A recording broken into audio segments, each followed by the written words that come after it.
a moderately successful comedian, an average author, and a terrible actor. And your chance to speak directly with him has arrived. Call 866-969-1969. The phone lines are open. And the Jim Norton Show starts now. Good afternoon, or is it morning? Depends on when you're listening to this. I was away last week. As you know, we were on vacation. Had quite a delightful week. And why does it not show up on the monitor until, like, how come it shows up in that one but because not if this the calls start coming in before we can load that software for you, okay. They show up on the other ones, just not that one yet. All right. Well, line one, we have a call from Donnie. In Boston. Hi, Donnie in Boston, who's having writer's block. Is that what it is, Donnie? Yeah, Jimmy. How are you? I'm good, buddy. What is it you write? I'm a stand-up comic. I've been doing it for 7 years. I love it. You're the reason why I got into the business. Oh, thank you, man. So thank you. Yeah, I mean, I love my 30-minute set, but I really want to write a new 30 minutes. And everything that I'm writing lately has just been garbage. Yeah, that happens. Now, are you trying to take stuff and just kind of squeeze it into your set? Like, you don't have to write a whole new 30 and just start over. You can always just, bring stuff and incorporate it into your set and then add to it, and then you have 45. Yeah, I'm trying to make the next step from feature to headliner, yeah. To headline, yeah. And so I want to have that extra 30 just in case some things just aren't hitting. Do you do any open mics? Constantly. Yeah, that's what I try to do. We're something like, or I'll do the Cellar. Writer's block's a weird thing. Like, the way I do it with stand-up is I kind of have to wait until I'm inspired to talk about something. So after I shot this last special, which we shot at the end of March up in Somerville, I couldn't think of anything for probably a month and a half. So I was going on every night, just doing like fuck jokes and just kind of talking about what was familiar and feeling very uninspired, and I was bombing. And I was walking up the steps every night going, I stink and I fucking hate my act. And then finally I went to a bris, and that's what I've been talking about for a while. And it just affected me so much, I just began talking about it naturally. So I think personally, I have to wait until I'm kind of inspired, but just keep exploring on stage. Bring up a few topics you want to talk about and play with them. That's how I did it. You're going to bomb a little bit doing it, but or do an open mic where you don't do any of your regular material. Yeah, I really appreciate your time. Good luck, buddy. I know how it is. Thanks. God, it'll clear up too. Don't worry. Just don't give up. Yes, hi, Rick in Brooklyn. Hey, Jimmy, how are you, buddy? I love you, pal. Thank you very much. How are you? I just want you to know that I'm celebrating 3 years sober, and I owe a lot of it to you.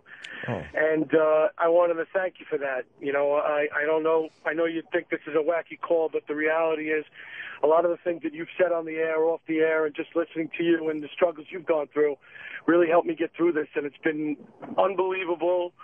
A lot of things I always thought I would do, like write all these stories that I had sitting around and all these different things that I always wanted to explore. I'm finally doing them, and it's just because I got out of the hammock and the seatbelt of being in that world, Thank you for saying that. And yeah, you're right, man. It is, when you get out of the seatbelt of being in that world, you can do almost, and it sounds corny.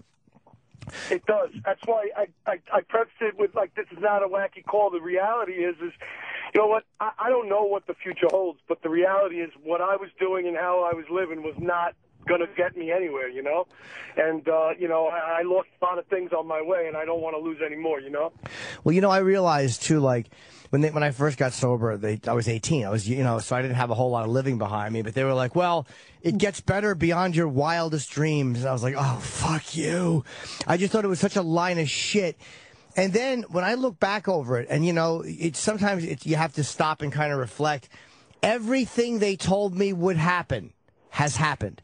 Every good thing, again, within reason, that I was willing to work for, I've gotten. Everything I've wanted, I have gotten. If I've been willing to do the legwork, and as my original sponsor said, 99% of life or whatever is just showing up. If I was willing to show up and be present and do the work, I got what they said I would get. So thanks for the call, man, and good luck. I'm happy to hear that. Thanks, Jimmy. All right, take care, bro. Bye. Rob in Atlanta, I cannot see, due to our software lag, what you want. It's going to be a big surprise. Hi, Rob. Hey, Hey, Jim. I just want to ask you, how far into your comedy career, when you were first starting out, did you start to feel like you were kind of catching on and getting it and were actually, funny? It's hard to say because there's different. I found that I hit different little mile markers. Like at first, I was, very scared and I didn't think I'd ever be good at it. But then I made a few comedians laugh, like Jim Florentine and Bob Levy and other guys and Eric McMahon, these guys that I came up with. So when comedians began to respect me and think I was funny, then I started to feel like, wow, man, I do have something. Or I work with Otto or this guy Stan the Man. So the comedians' approval originally made me think I was funny. At first it's the audience. Okay, I got some crowd laughs, so I feel funny. But then when the comedians start to laugh, you're like, fuck, I really am funny. And then as time goes on, you start to... So maybe, a few months before an audience members maybe think I was a little funny, and maybe a year or so, maybe more, before the comedians started to make me think I was funny. And then as time went on, a couple of years here and there, it becomes, now I'm not just emceeing, I'm featuring, maybe 4 years in. I'm doing a half hour. That made me think I was funny. You know what I mean? It's all these little mile markers. There's never one definitive moment where I would go, okay, now I'm funny. Because what gives me satisfaction today or confidence won't necessarily do it in a year from now. So I kept needing more and more and more. So after a while, hey, yeah, it's great. Comedians think I'm funny, or the audience. But am I being funny with what I think is important to talk about or what I want to talk about? So that became a new thing. So when I learned how to express my opinion honestly and get laughs with it, then I became really convinced I was funny. So I'm sorry to ramble, but it was ever changing. Not at all. Have you been doing stand-up for a while? Yeah, I've been at it about 8 months. Okay. And I kind of go through, it kind of feels like weeks where I feel like some weeks I'm really catching on, I'm hilarious, and the next week I feel like, what the fuck am I doing? Oh, sure, yeah. Welcome to the world, right? Yeah. Hey, one more quick question for you, just out of curiosity. Sure. At the Punchline in Atlanta, your headshot, there's a wall of all the headshots, all the comedians. I was thinking, by the way, not to interrupt you, I was thinking of that wall of headshots in the Atlanta Punchline this morning. It's funny. Really? Yeah, it's funny you should bring that up. Which one are my headshots? Well, your headshot is right by the men's bathroom, like by itself. There's a wall outside of it that has all the other comedians, and then there's just yours right outside the men's bathroom. I'm honored. And I was just wondering if there was something to that, or if that was like an inside joke or something. No, I have no knowledge of why it's there, but I appreciate the club putting it there. Yeah, please take a photo of that and Twitter it, would you? Yeah, I will. All right, thank you. One more thing. I love the last two specials, man. They're getting better with every one. I'm really enjoying them. Thank you very much, man. I appreciate it. I was happy with them, too. Thanks for the call, Rob, and good luck. The 8 months is very new. It seems like forever when you're doing it 8 months. Like, wow, I'm almost a year. But again, as you look back on it, you'll realize you're just you're very brand new, and it's a fun process, to keep rediscovering or peeling these layers off what I'm comfortable talking about and what I'm good talking about, and it's a great journey, man. So keep it up. 866-969-1969. If you want to call and talk to Jim. Yes, thank you, Iraq. Yes, Jessica in Bayport. Hello. A lot of comedian calls today, which is rare. What's up, Jessica? Hi. How are you? Hi, Jimmy. Good morning. I'm good. How are you? Good, thank you. Okay, so me and my boyfriend are both comedians, and I've been doing it about 4 years. He's been doing it about 7, and there is some competition. There is some fighting between us. I just want to know, have you ever dated another comic, and do you have any advice for that? Yeah, I dated one comedian. We dated for, I want to say, 1.5 years or 2 years. We were very good friends first. We were, she was one of my favorite people before we dated. And, in a way, I'm happy we dated because it's like I think she's so brilliant and funny. I'm happy she's my ex-girlfriend. And a part of me wishes we didn't because I'm such a shithead. The relationship collapsing was almost all my fault. Like, literally, 'cause I'm an argument. She'd be looking for solutions in the arguments, and I was always looking to keep it going. Like, I'm a dick. And, and she was actually she wasn't perfect, but she was really good in the relationship. And we we should break up then, is what you're saying. No, because we never fought about, we didn't have any competition, because I've been around a lot longer than her. So it's not that I'm so far advanced, because she's about to be on a television show, so she's going to shoot past me. But I was was just in a stage where I was on the road headlining, and she was, you know, doing like shorter sets here in New York, and her confidence as a stand-up wasn't nearly what it should have been, because she's so much funnier than she thought she was. And I would always tell her, like, you're fucking crazy. You're really funny. Like, don't ever think that way. So we never fought about comedy, because I really liked her act a lot, and I thought she was great and hilarious. Our fights were all because I'm 80% of them, maybe 90% were because I'm an argumentative, insecure fucking idiot. But what do you guys fight about? Because you should be kind of supporting each other. Well, yeah. I mean, most of the time we do support each other, but, you know, every now and then we'll get angry at each other, and he'll call me an amateur and shit like that. So yeah, that's kind of shitty. I remember one time she and I were fighting, and she really hurt my feelings one time. I had done some dickhead scumbag move, and she was screaming at me. She's like, I can't fucking believe I used to look up to you. And I was like, oh, that one got me. Like, because we were friends, and she thought I was a really good guy. But, you know, yeah, you shouldn't be tearing each other down as comics. I mean, there's enough fucking problems with the audience doing that, and enough with hecklers, and you don't need to insult each other's art, as it were. You know, we should both kind of be there for each other. And you'll never get a part that's meant for him, and he'll never get a part that's meant for you. You know, you're not a gay couple who will both be competing for the same roles. Then, you know, you're not going to go out for a sitcom read where they're going to go, we needed a janitor of any gender. They're going to say, we need a woman between the ages of 18 and 50, or we need a man between the ages of 35 and 70, you know, whatever. yeah. So just enjoy each other. There's no competition. You can fucking go out and do gigs together. That's great. Yeah, we do. All right, cool. And then it's always weird when, like, one of us bombs and the other one kills, and we're, like, secretly like, ha-ha. Well, look at Rich and Bonnie. Rich and Bonnie, to me, are a great couple because they're both really caustic, kind of shitty people, but so funny, and they both have amazing senses of humor about each other. Like, you know, Voss, there's no one takes a fucking joke better than Voss, and he hits Bonnie really hard, and she laughs. She's not a baby about it. You know, I think that their type of relationship is really good, at least as far as comedy is concerned. So good luck to you. Okay. Well, thank you very much. I love you, Jim. All right. Thank you, Jessica. Let's see. Ted in Boston. Who wants to... Hey, Jimmy. Hi, buddy. How are you? I'm good, thanks. How are you, Ted? Good, thanks. I am not a comic, first of all. Okay. I am just I appreciate great comedy. And you hear those questions, name 4 people you'd love to take out to dinner. You're one of them, and let me explain to you why. Thank you. Not only do I find you incredibly funny, and anyone can tell a dick joke, but sometimes some of the comments you make under your breath are brilliant. As an example, I was just listening to O&A, and you actually can carry on a brilliant conversation about Hamas, or you can carry on a brilliant conversation about the Middle East. You're very knowledgeable, and I'd like to know, what is your educational background? Thank you. And by the way, as you're saying that, half the audience is looking at the radio going, he's a fucking idiot. Well, he doesn't know anything about the Middle East. They're screaming at you for saying that. So while I appreciate you saying that, half the audience right now wants to choke you because they think I'm a retard. But my educational background is I dropped out of high school after a suicide attempt, a fake suicide attempt. It was more of an attention whore thing. In January of '86, I went to rehab when I was a senior. And that kind of fucked me up. Like, when I went back to school, I could never kind of catch up.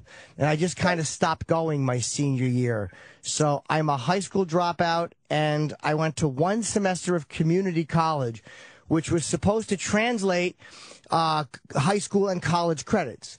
So I took problems in statistics. I took Western civilization. I took English, and I took biology. And I got a B and 3 Fs. A B in English, which was merciful, and F's in the other ones. So never got a diploma. But thank you for the call, Ted. I appreciate it. You're welcome. All right, be good, buddy. I appreciate your call. Let's see here. Luke in Florida. Hey, Jimmy, how you doing today? Hi, buddy. Hey, I just want to start off by saying everything you do is pretty awesome. Oh, that's nice. Thank you, Luke. Hey, I wanted to ask you, I broke up with my ex-girlfriend of about 3 years, about a year and a half ago. And since then, I've gotten back on the horse, man. Started going on a lot of dates. And right now, I'm 10 to 15 of them Yeah. on a regular basis, and, still go out with a lot of those girls.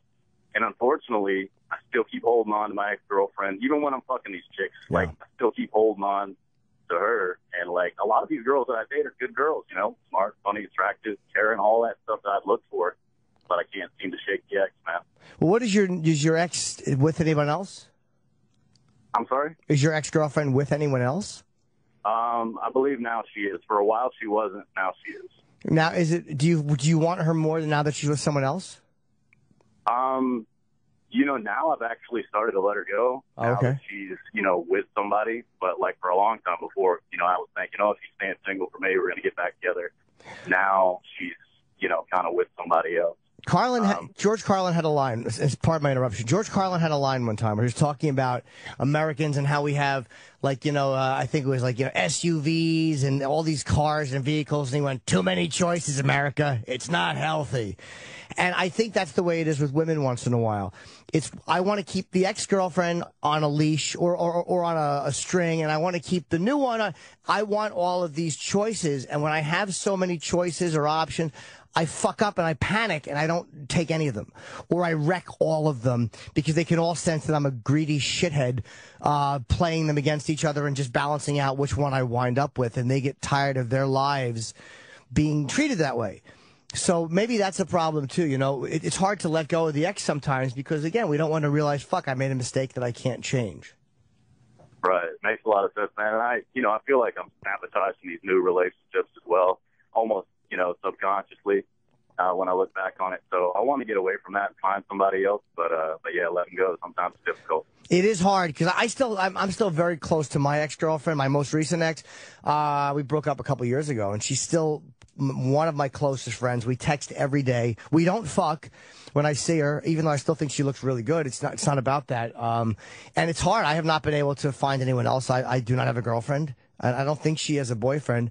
Sometimes it's hard when you have that connection to just kind of let each other go and move on. It's really difficult.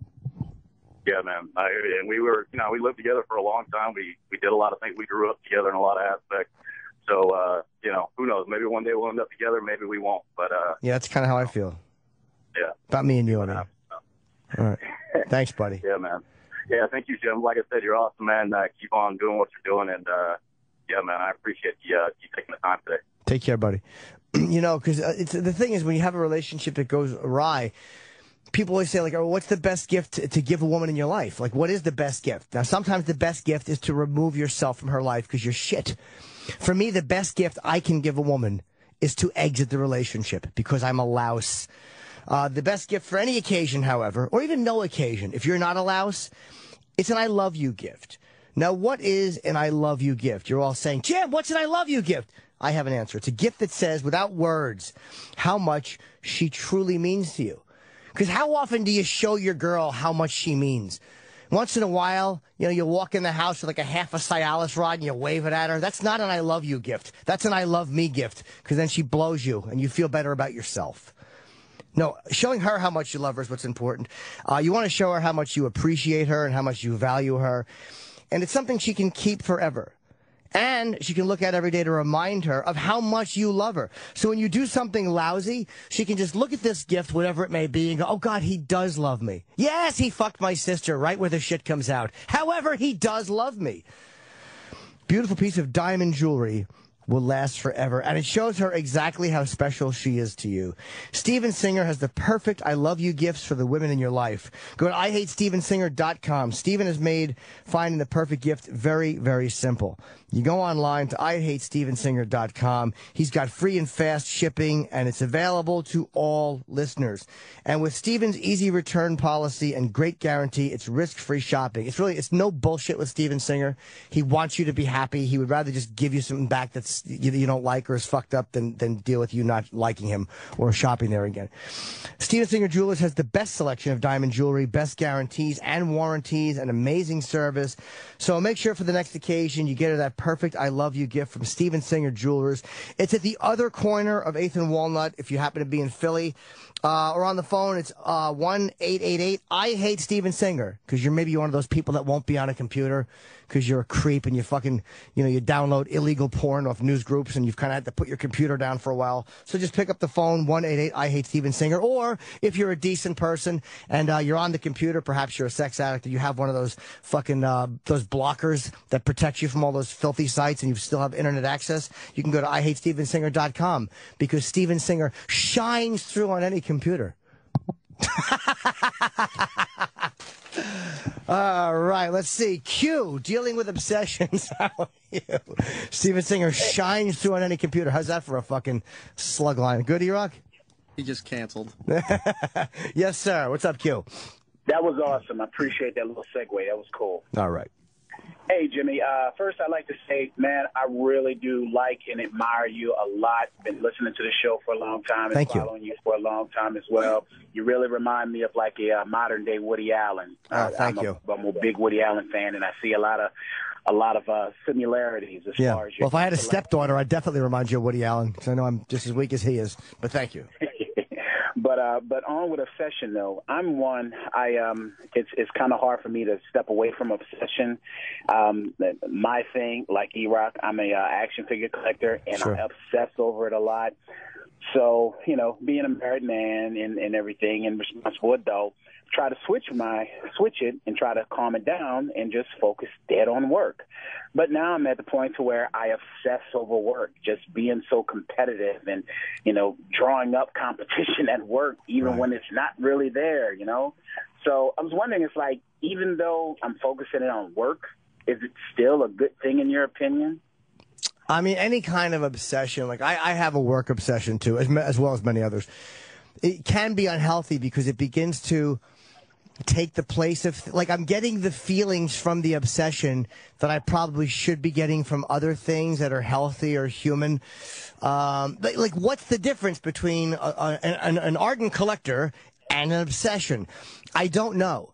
It's a tough question because I collect, I get celebrity photos. That's one thing I happen to cut. You can see I'm a collector. I'm obsessed with them. Is it unhealthy? Maybe, because I put too much value in these unimportant things.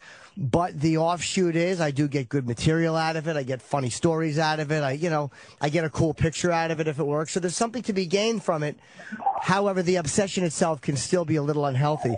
And you don't want to be obsessively competitive at work because then you're unpleasant to be around. Anytime you're doing something to kind of fill a vacuum left by something else, it can be healthy for a little while, but then that just becomes the new obsession. So then you need to tone back on that and you leave another vacuum. Like when you quit drinking, doing drugs, or if you quit gambling, a lot of times people eat. When they quit smoking, people put on a lot of weight. And Bob Kelly put weight on because he quit smoking. So you go from one obsession to another obsession. I put weight on when I quit smoking. It was all about that oral fixation. And it's not just because your food tastes better. It's because, like, whenever you smoke, you're calming your nerves. You're healing this craving you have for something, this drug. And when you don't have that, you heal that craving with food or other things. So usually replacing obsessions gets kind of hairy quickly. So I would be careful of doing that. I don't think there's anything wrong with collecting action figures. If it's an obsession, you probably don't want to do it, though, if you're married. Because like Sam will get divorced eventually. He's now married to a really hot chick.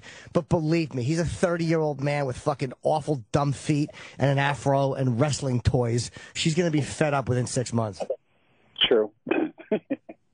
Thank you, Jimmy. I appreciate it. All right, good luck. Yeah, don't be too competitive at work. Because then nobody wants to work with you when you're that competitive. Then you're like fucking like Glenn Ross. You're like Ed Harris and that. Fuck you! How mad he got. All right, let's see. Jay in Pittsburgh picked up on a network I gave him. Hello, Jay. Hey, man, how you doing? Good, buddy. How are you? Yeah, I called up a few months ago. I'm the guy that's in the Army and going to be getting out next year. Okay. And I was doing the online radio, and I got picked up by an online radio / podcasting network. Did you call because you were thinking about leaving your military career and you weren't sure? Yeah, and I wanted to clarify because I heard something like a few days after on one of the shows. I'm not getting out completely. I'm going to go into the reserves. Okay. I'm not completely walking away from 14 years, but, going to find a different day job. Right. But I wanted to say thank you. You know, I really took your advice to heart and pushed and just clawed at trying to turn this hobby into something more than just a hobby. And I got picked up a few weeks ago from a veteran-friendly online radio network. And that's great. I want to say thank you. And I just took your advice to heart. Well, congratulations, man. That's good for you. I'm not talking to a guy who's probably going to run us out of satellite radio. Like 5 years from now, fucking Jay from Pittsburgh will have this spot, and we'll be out on our asses. But congratulations, man. I'm happy that you pursued it a little bit, and that you're getting something out of it. So good for you. And it's smart that you didn't totally walk away from all those benefits and stuff like that. Yeah, man. And, in the future, if you ever, once you're fired from satellite radio from this new management, you want to be a guest or something on the show, I would love to have you on. And thank you, Jay. Like I said, I've been listening to you for, 10 years. And your special in Boston last week was hilarious, man. Thank you. You're awesome, dude. I can't say thank you enough for being an inspiration and a drive for my own career. Well, thank you, Jay, and good luck to you. And the special is called American Degenerate. I'm actually having American Degenerate shirts made because my producer came up with such a fucking cool T-shirt that I think people will actually like these and buy these. But thank you. It's different from the poster? No, my face is not on it. It's got that flag, though, my name, Jim Norton, American Degenerate. It actually looks pretty cool. Nice. And I say that, watch me sell none of them. I don't know exactly what this call is, so we're just going to... I like to say, this is like Jeopardy. What was it called? Potpourri. When that snooty Alex Trebek goes to the one that could be anything. Or potluck. It's called potluck. That's it, potpourri. No, they say potpourri on Jeopardy. Oh, they do? Yeah. Oh, thank God. I thought They don't say potluck. They don't? Oh, No. yeah, you're right. You're right. What am I talking about? I'm a true white trash. Hello, Mike in New Jersey. Hey, Jimmy. How's it going, man? Good, buddy. Love you. Thank you, man. Hey, so my wife, I found out in January she's lesbian. Okay. She moved out about 4 months ago or so. Didn't talk to her until last week. I haven't seen her until How long were you married? 5 years. Do you have kids? No. Okay. And then saw her, and we ended up making out at the end of the night. Okay. So just really fucking confused, man. Don't know how to... Well, do you think I'm sorry to interrupt you. Do you think she's a real lesbian, or do you think that she just is bisexual and wanted out of the relationship with you? Well, when I found out that, she said that she was bi. She wasn't sure. So I think she's still going through, some, thing, trying to figure out herself and all that crap. And, which I respected. And I was like, all right, let's work this out. Let's do, let's go to marriage counseling and all that. And we tried for a bit. And then, I don't know, she left me 4 months ago. And then... Well, that kind of sucks. I'm sorry to hear that. That stinks. Do you want to get back with her, or do you want to move forward the divorce? I'm not sure. I kind of made up my mind a month ago, but at the same time, it's kind of tough. I'm not sure. Well, is it easier for you that she left you for a woman and not a man? Oh, it's definitely easier, Jim. Yeah, because I don't know if she's gay, but if she is, or if that's her inclination, then if that's truly who she is, then there's no human power, or there's nothing you could have done differently to make her not that way. That's who she is. Exactly. That's what makes it a little easier. I mean, because I fucked up a long time ago. I mean, I never cheated on her or anything like that, but I'm an alcoholic. Okay. And I try to, so all of 2012, I was pretty much sober. I was doing the meetings and all that stuff. Good. And then, and then everything hit me in the beginning of January with her. Now I'm off the wagon again. Okay. So you basically, you used her as an excuse to drink. Well, she withheld sex from me for 1.5 years during our marriage. Okay, that stinks, and maybe there's big problems in the marriage, but that's still no reason to put a loaded shotgun to your head or a loaded pistol and play Russian roulette because she's not fucking you or she might be gay. Like, those are awful things. I'm not saying that they don't hurt, but why would you, again, put a loaded gun at your own head because she's fucked up? Well, sure. I mean, well, you're right. To me, I would suggest getting back on the wagon first and foremost, because to me, that's probably, if you're an alcoholic and you're back to drinking, then the marriage is an important thing. But I would say getting sober is the more important thing, because whether or not you work out with her, I mean, how good are things going to be if you're still actively alcoholically drinking? Yeah. Well, yeah. No, it wouldn't be good at all. I know I need to get back on the wagon, and I realize that.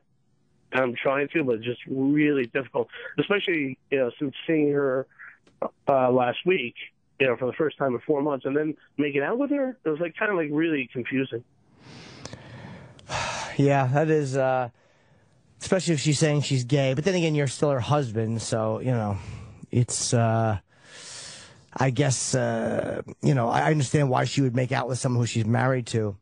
Do you think that did you put weight on or something, or were you kind of smelly? Or, I mean, I'm not asking you to be a dick, but if she didn't want to fuck you for that long, were you doing anything that made you kind of gross to her? Yeah, well, I did gain weight, and I've actually recently lost a lot of weight. I've actually lost 70 pounds. So that's good. Congratulations, man. But you were basically coming home 80 pounds heavier and drunk? No, well, here's the thing, man. I really try to work on it. I was being sober, and I was getting, slimmer, and I was doing everything I needed to do, right? And even then, she wouldn't fuck me. She actually called me too fat to fuck at one point. Jesus, what a bitch. Yeah. But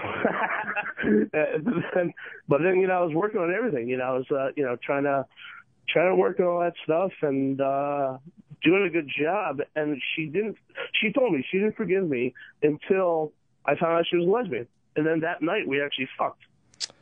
That's weird. The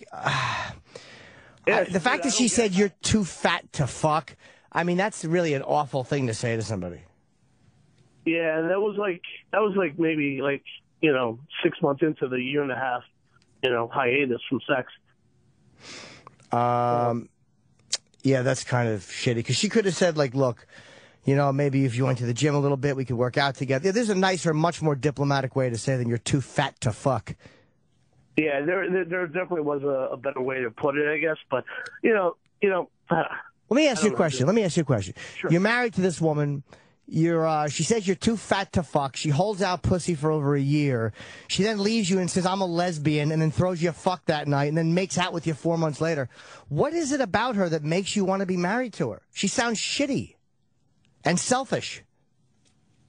I don't know, man. You don't choose the people you love, right? Yes and no. I don't know how true that is. I think sometimes you don't, and you fall in love and you get, hit with the thunderbolt like Michael in the original Godfather. But I do think it's a choice. Yeah. I do think we choose who we love, and we choose who to be around, and we choose who to spend time with, yeah. We're not victims of circumstance when it comes to love, especially if you don't have any children together. Maybe her taking off is a blessing in disguise, because you invested 5 years. But, hey, look, thank God you didn't have 30 years with her and then she does that shit with you. And then she doesn't fuck you for 10 years. I mean, who needs that? Yeah. Get sober again. Stop fucking around. Go to some meetings or whatever you got to do to get yourself sober. You lost the weight, and fucking keep on going, man. Great advice, Jim. All right, good luck. But seriously, try to get sober again. That's great that you had it for a while. And are you fucked up? It happens. People fuck up. Doesn't mean that you're doomed to a life of fucking up. Just, you're on an elevator and it's only going down. You can get off at any floor. All right? Great, Jim. All right, be good, buddy. Good luck. Take care, man. Let's see. Gary in New York. Oh, no. Lost his job and wants advice. Gary from down the hall. Jim, I had a job. I thought I did really good, and they canned me, and now I'm on that elevator going down. All right, well, what I would suggest, and thank you very much for the call, Gary, I would suggest just, polish those glasses, put on a wig, and keep on going. I'm going to tell you, poor Gary. Gary's a good egg. I feel bad for him. No, you don't. I do actually like him. I mean, there's times he did things I was like, what the fuck? But I mean, by and large, I think he did the best he could, and he tried, and I had some nice chats with him. So, all right. That's fair. Yeah, I mean, I did like him. I still do. I did like he's fucking get hit by a bus. Mike in Brooklyn, men in divorce and how to deal with custody issues. Something I have zero experience with. Hello, Mike.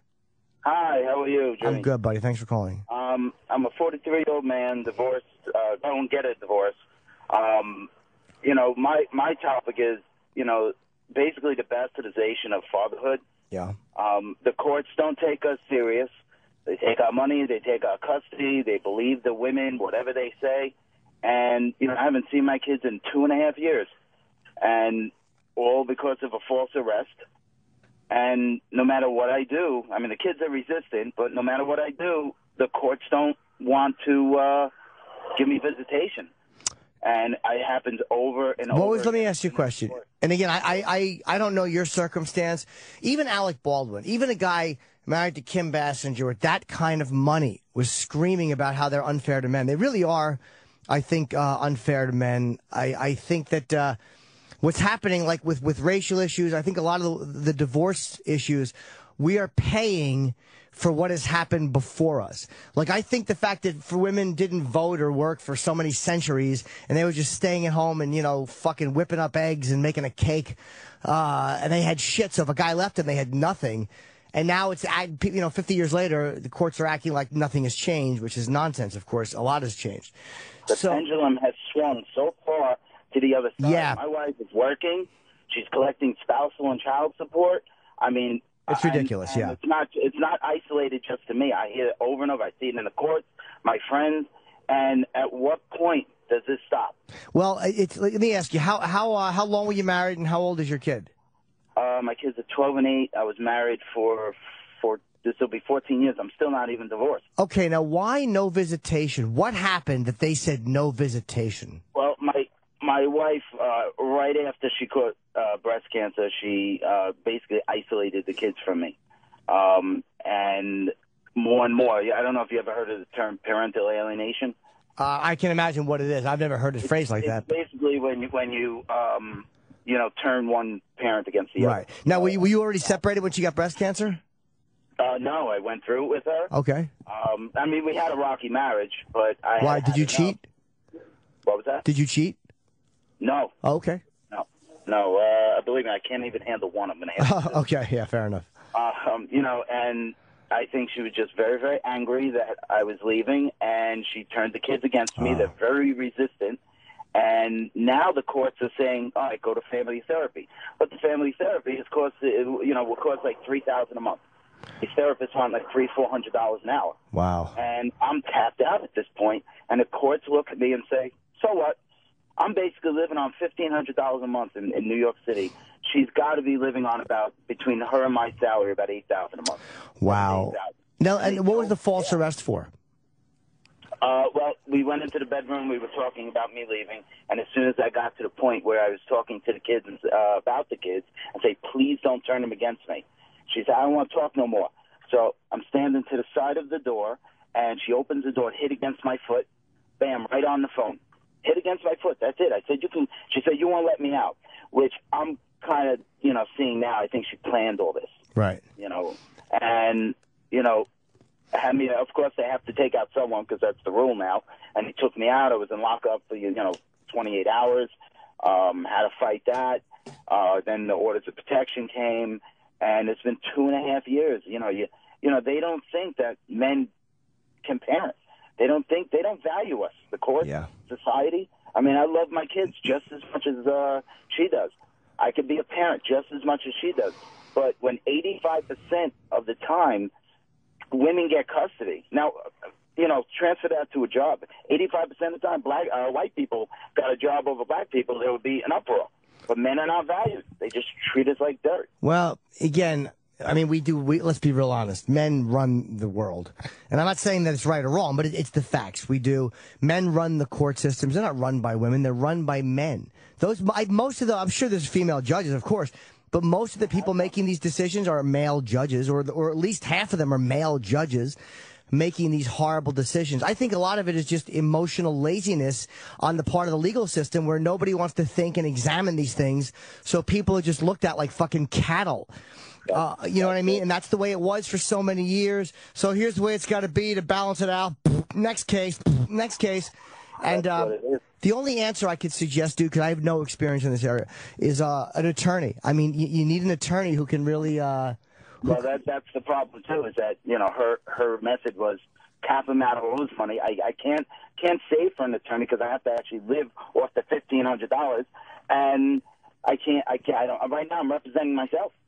You know, who can afford it? They want a $10,000 down payment. You know. Yeah, retainer. Yeah. And you know, it's like the catch-22. I can't save the money. I can't get an attorney. Is there anything you can do that would make her a bit more amenable to working with you? No, she has been, and her attorney has been, just get out of their lives. You don't deserve to be here. And the judge is just going with it. My sons were supposed to be going to therapy.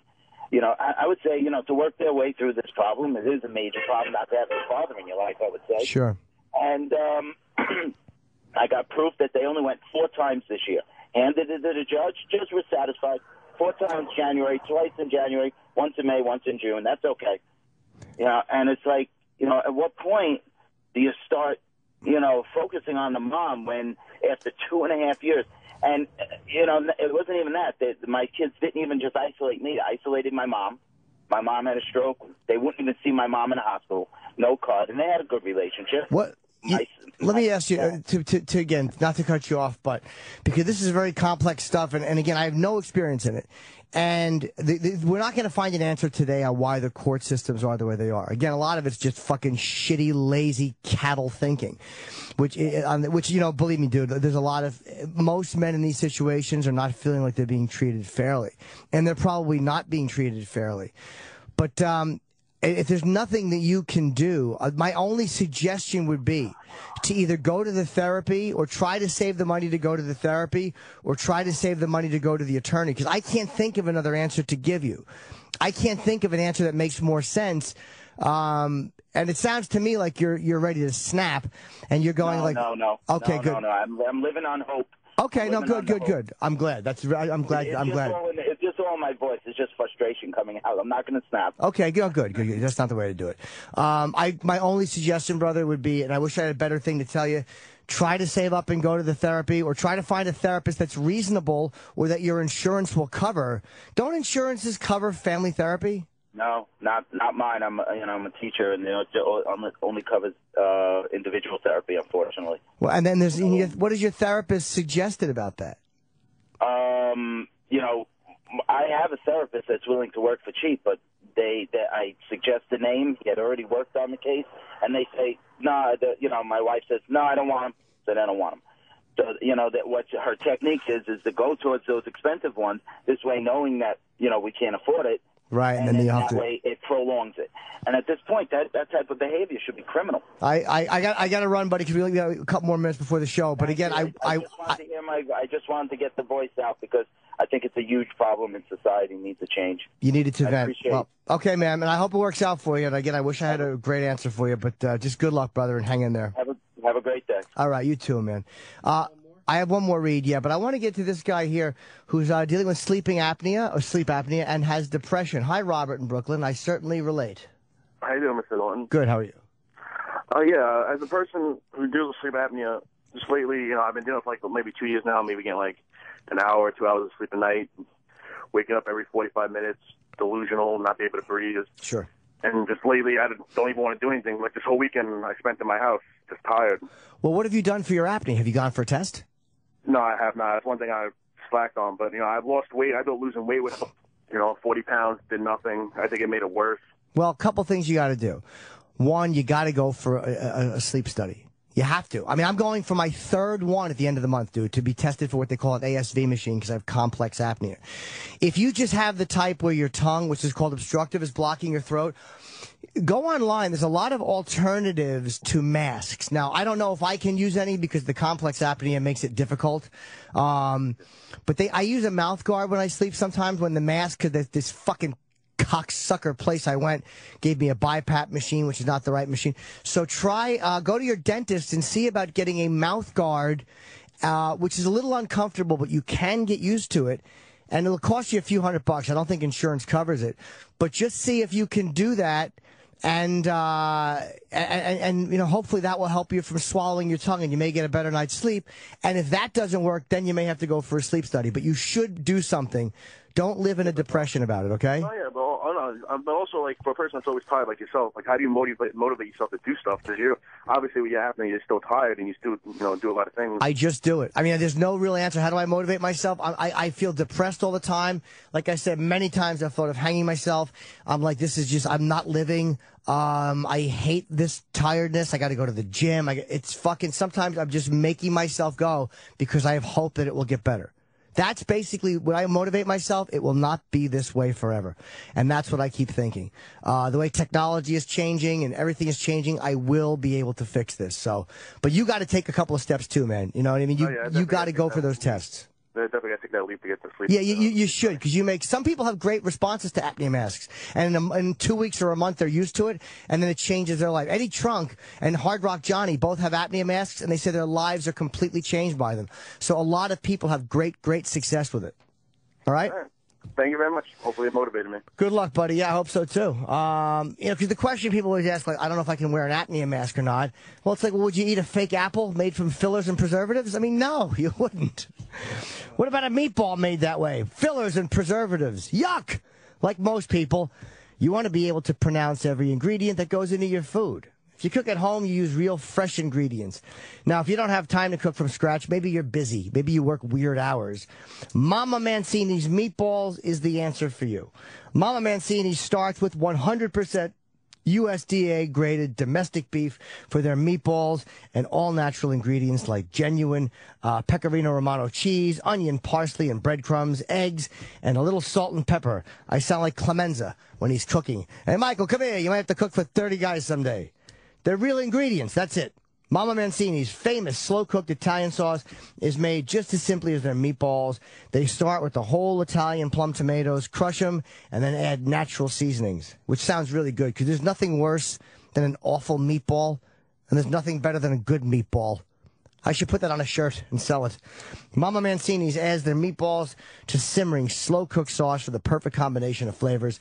Since 1921, Mama Mancini's has never veered from Grandma Mancini's original recipe. Real ingredients just taste better. Mama Mancini's slow-cooked Italian sauce and meatballs, now available at your local supermarket. I got through that whole read without tripping on words, and I said local supermarket. I apologize. I'm an idiot. I got Mama Mancini's meatballs. You know how hard that is to say 5 times? And I did a good job. And then I say your local supermarket. I'm a clod. And now you have to go. I know. I made up of fake ingredients. Shit. That's what I made up of. That's it for me today, folks.